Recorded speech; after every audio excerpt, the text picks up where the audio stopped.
Il y a un consensus autour du fait qu'il faut améliorer la qualité de la démocratie dans les sociétés modernes. En effet, la grande majorité des pays démocratiques dans le monde ont vu le taux de participation aux élections diminuer depuis l'avènement du suffrage universel.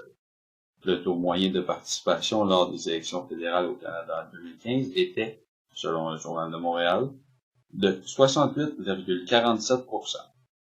En Belgique, pays où le vote est obligatoire, le taux de participation en 2009 était cette fois de 90,4%. Cependant, les citoyens belges ne sont pas moins cyniques ou méfiants envers la politique. Pour pallier à ce fléau, de nombreux politiques proposent d'instaurer l'obligation de vote afin d'augmenter le taux de participation. Le vote obligatoire est donc un enjeu actuel et central dans la vie sociale et politique contemporaine.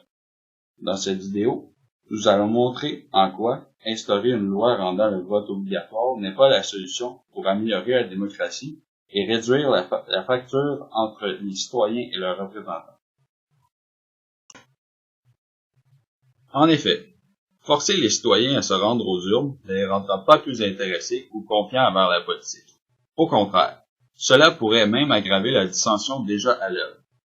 Rendre le vote obligatoire est un choix fait par les gouvernements. La mesure touche les citoyens du pays dans lequel elle est en vigueur. Les pénalités varient grandement en fonction des pays, mais peuvent aller de l'amende à l'interdiction d'avoir accès à certains services administratifs. Dans tous les cas, il s'agit d'incitatifs négatifs, poussant les électeurs à voter au risque de subir des pénalités. Avant d'étayer les arguments contre l'instauration du vote obligatoire, il est important de montrer en quoi l'abstention de voter est un droit fondamental et essentiel dans les démocraties. Il fait partie de l'idée de liberté. Le vote serait-il une fiction de la démocratie ? Certains voient le vote comme un simulacre du consentement des citoyens envers les décisions prises au niveau de l'État. De plus, le processus en lui-même renseigne sur le côté informel du vote. La désignation des responsables de la contrainte publique se fait en secret et de manière anonyme. On voit donc qu'il s'agit en fait d'un calcul stratégique de maximisation des intérêts particuliers et égoïstes. L'abstention peut donc également être un acte politique pour délégitimer le processus électoral. Le vote obligatoire dans le monde. Seulement 26 pays connaissent actuellement une législation rendant le vote obligatoire. La majorité des pays d'Amérique latine, l'Australie, l'Égypte, la Belgique ou encore le Mexique en font partie. Ceux-ci représentent 13% des pays étudiés sur un total de 203. Leur nombre est donc relativement bas. Dans les pays où le vote est obligatoire, le taux de participation aux élections est très souvent supérieur à 85%. Ainsi, on peut affirmer que le vote obligatoire a un effet direct sur le taux de participation.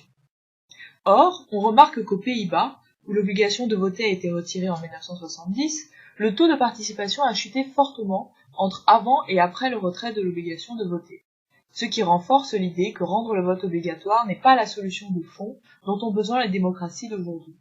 Car si le vote obligatoire permet indéniablement d'obtenir de forts taux de participation, ça n'est pas le signe de la bonne santé de la démocratie, car rien ne garantit l'intérêt pour la politique ou l'identification partisane des électeurs. Comme l'indique Hamdi Swissi dans une recherche intitulée « Les causes de l'abstentionnisme électoral », si l'on considère l'abstentionnisme comme étant une maladie affligeant les démocraties, le vote obligatoire ne serait pas un remède, mais plutôt un moyen de dissimuler des causes plus profondes à l'abstention. Avec le vote obligatoire, il y a une supposition qui sous-entend que tous les individus ont un intérêt quelconque pour la politique. Toutefois, ce n'est pas nécessairement le cas. En effet, comme mentionné dans l'article de Coudeville, il semble que l'intérêt pour la politique, tout comme l'utilité du vote, différencie clairement les abstentionnistes et les votants. Car près de 6 abstentionnistes sur 10 affirment avoir peu ou pas d'intérêt pour la politique, alors que moins d'un votant sur 2 affirme la même chose. Ceux qui disent avoir beaucoup d'intérêt pour la politique sont 2 fois plus nombreux chez les votants que chez les abstentionnistes. Fort de constater qu'à travers ces données, votants comme abstentionnistes ont justement un intérêt politique qui peut diverger. Un citoyen intéressé ne se rendra pas forcément aux urnes et un citoyen non intéressé ira voter par devoir civique. Prenons l'exemple de l'abstention des jeunes qui ne cesse d'égorger la société de plusieurs pays, tels que la France, le Canada et les États-Unis. Il est à noter que celui-ci permet de comprendre qu'effectivement, ce ne sont pas tous les jeunes qui ont un intérêt pour la politique.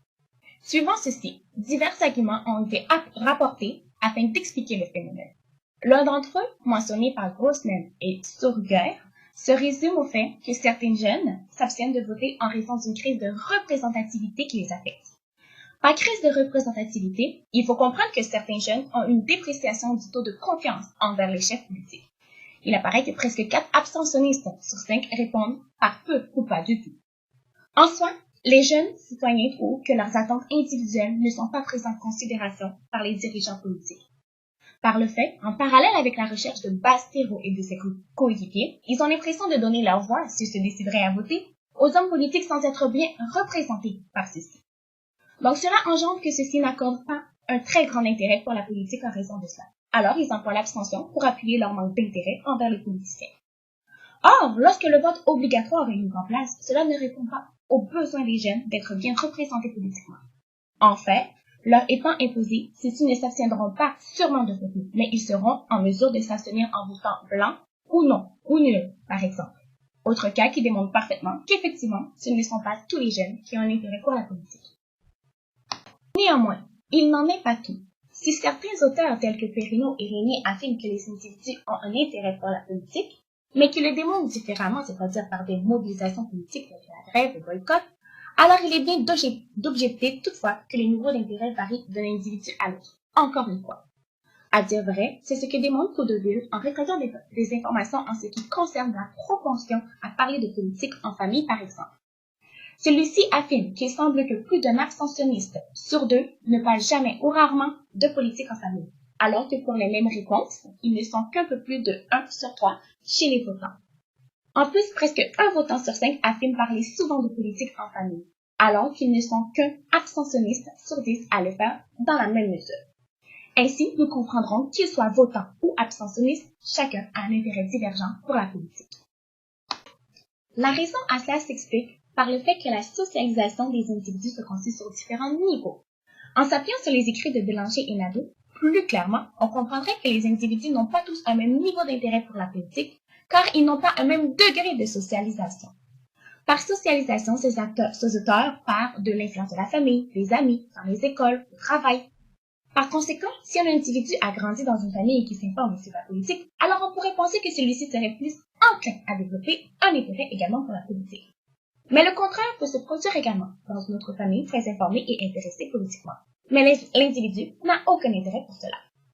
Donc, à travers cet exemple, il faut comprendre qu'en imposant le droit de vote aux électeurs, cela n'entraîne pas nécessairement qu'ils sont tous au même niveau d'intérêt pour la politique. Comme vu précédemment, la socialisation est un élément essentiel pour le vote. Cependant, la connaissance politique et la mobilisation cognitive ne se traduisent pas forcément par une participation dans les urnes. Alors, nous allons voir quelles alternatives proposer au vote obligatoire. Si rendre le vote obligatoire permet d'améliorer considérablement le taux de participation, cela n'informe pas sur l'aspect qualitatif du vote. À quelle stratégie de vote les électeurs ont-ils obéi? Votent-ils par choix et intérêt ou souhaitent-ils seulement être en conformité avec la loi? Ceci pose un véritable problème dans la démocratie car le droit de vote peut perdre son aspect de devoir civique en devenant une simple formalité administrative pour celui qui ne souhaite pas recevoir d'amende car il n'a pas voté. Le vote obligatoire pose également la question de l'offre politique. Si les citoyens dans leur diversité ne sont pas représentés, il y aura forcément un décalage qui alimentera le cynisme. Ainsi, on peut dire que la faible participation électorale n'est pas un problème en lui-même, qu'il suffit de régler en obligeant les citoyens à voter. C'est le symptôme d'un décalage plus profond entre les électeurs et leurs représentants. Au terme de cette analyse, il est pertinent de se questionner sur la légitimité du vote des citoyens. En effet, il est vrai que le vote obligatoire ne fait que traiter le symptôme du malaise qu'est l'abstention, sans forcément traiter le désintérêt de la désinvolture d'une certaine partie de l'électorat et le manque d'enthousiasme d'une autre.